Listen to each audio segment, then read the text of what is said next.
আমরা কিভাবে এক একটা মহান স্থাপত্যকে মনে রাখি বলুন তো? কখনো পাথরের মধ্যে দিয়ে, কখনো বা কোডের সাহায্যে, আবার কখনো নিছকই গল্পের মাধ্যমে। চলুন আজ স্মৃতিস্তম্ভর এই অদ্ভুত জীবনচক্রের একেবারে গভীরে যাওয়া যাক। আচ্ছা, এই প্রশ্নটা দিয়ে শুরু করা যাক। যখন কোনো অসাধারণ স্থাপত্য কালের নিয়মে একদম হারিয়ে যায়, তখন তাকে দেখার বা অনুভব করার উপায়টা কি? এই প্রশ্নটাই কিন্তু আমাদের আজকের আলোচনার একেবারে কেন্দ্রে রয়েছে। বিশ্বাস হয়, মাত্র ৯ বছর প্রাচীন পৃথিবীর এক অন্যতম সেরা আশ্চর্য পার্থেননের মূল কাঠামোটা বানাতে লেগেছিল ঠিক এই কটা বছর।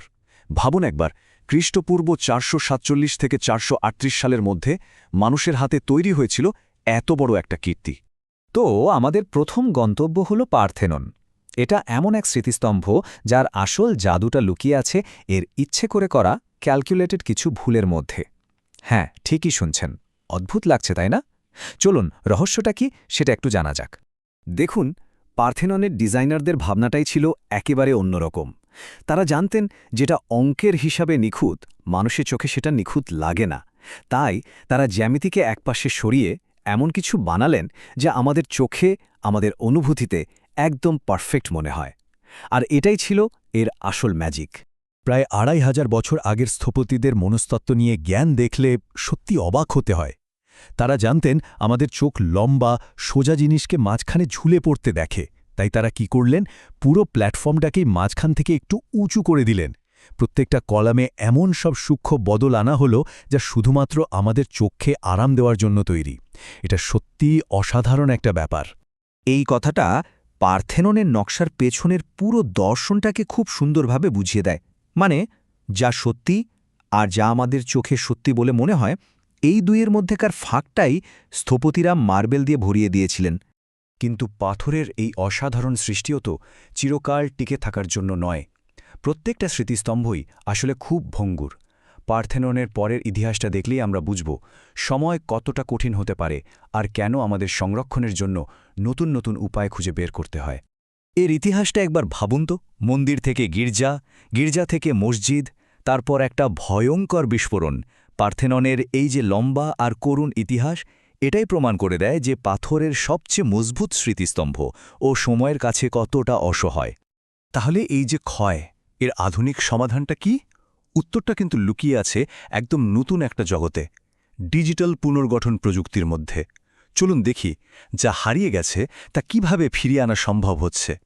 এর পেছনের টেকনোলজিটা কিন্তু বেশ মজার। ধরুন, দুটো এআই নিজেদের মধ্যে প্রতিযোগিতা করছে।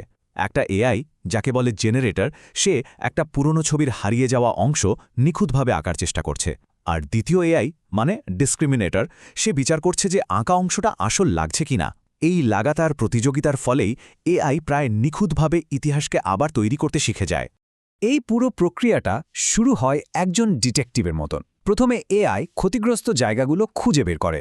এরপর একজন শিল্পীর মতো সেই জায়গার জন্য নতুন টাইলস বানায়। তারপর একজন ফটোগ্রাফারের মতো সেগুলোর কোয়ালিটি আরও ভালো করে। আর সবশেষে একজন সার্জনের মতো নিখুঁতভাবে সেগুলোকে আসল কাঠামোর সাথে জুড়ে দেয়।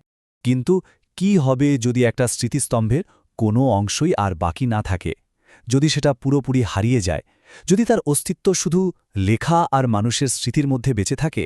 সংরক্ষণের সবচেয়ে বড় চ্যালেঞ্জটা বোধহয় এখানেই। আমাদের শেষ আলোচনার বিষয়বস্তু হল সলোমনের মন্দির। এটা এক অদ্ভুত স্থাপত্য, কারণ এর কোনো বাস্তব অস্তিত্ব আজ আর নেই। এটা টিকে আছে শুধু বাইবেলের বর্ণনার মধ্যে, একটা ধারণার স্মৃতিস্তম্ভ হিসেবে। বাইবেলের বর্ণনা অনুযায়ী মন্দিরটার ৩টে মূল অংশ ছিল। একটা প্রবেশদ্বার বা উলাম, মূল উপাসনালয় বা হেকাল, আর সবচেয়ে পবিত্র জায়গা দেবীর, যেটা ছিল নিখুঁত একটা কিউব। এই লেখাটাই কিন্তু আমাদের কাছে থাকা একমাত্র ব্লুপ্রিন্ট। কিন্তু প্রশ্ন তো ওঠেই, হাজার হাজার বছরের পুরনো একটা লেখার ওপর ভিত্তি করে যে ছবিটা আমরা ভাবছি, সেটা কি সত্যি হতে পারে? এর উত্তর খুঁজতে প্রত্নতাত্ত্বিকরা ইতিহাসের পাতায় সেই সময়ের অন্যান্য স্থাপত্যের মধ্যে এর কোনো মিল খুঁজে বেড়ান। আর এখানেই ঘটে এক অবিশ্বাস্য আবিষ্কার। প্রত্নতাত্ত্বিকরা সিরিয়াতে খুঁজে পান প্রায় একই সময়ের আইন দ্বারা মন্দির। আর অবাক করা ব্যাপার হল, বাইবেলে বলা সলোমনের মন্দিরের ৬৫টা বৈশিষ্ট্যের মধ্যে ৩৩টার হুবহু মিল পাওয়া যায় এর সাথে।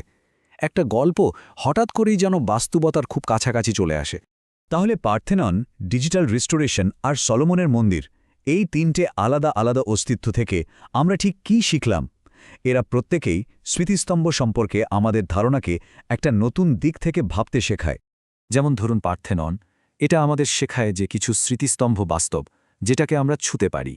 এর শক্তি তার পাথরের কাঠামোর মধ্যে, যা মানুষের চোখকে ধাঁধা লাগানোর জন্য তৈরি। আবার ডিজিটাল পুনর্গঠন আমাদের দেখাচ্ছে যে স্মৃতিস্তম্ভ ভার্চুয়ালও হতে পারে। কোড আর অ্যালগোরিদম দিয়ে আমরা যা হারিয়ে গেছে তা ফিরিয়ে আনতে পারি। কিন্তু প্রশ্নটা হলো, কোড দিয়ে গড়া এই স্মৃতি কি আসলে সমান? আর সবশেষে সোলোমনের মন্দির। এটা আমাদের শেখায় যে সবচেয়ে শক্তিশালী স্মৃতিস্তম্ভটা হয়তো কোনো ধারণার ওপর তৈরি, যার কোনো পাথর বা কোড নেই, কিন্তু যেটা হাজার হাজার বছর ধরে একটা সংস্কৃতির স্মৃতিতে, গল্পে আর বিশ্বাসে বেঁচে আছে। তাহলে শেষ প্রশ্নটা কিন্তু থেকেই যাচ্ছে, কোন স্মৃতিস্তম্ভটা সবচেয়ে আসল? যেটাকে আমরা ছুঁতে পারি সেই পাথরটা, যেটা আমরা নতুন করে বানাতে পারি সেই ছবিটা, নাকি যেটা শুধু আমাদের মনে রয়ে গেছে সেই গল্পটা? এর উত্তরটা বোধহয় আমাদের প্রত্যেকের নিজের ভাবনার মধ্যেই লুকিয়ে আছে।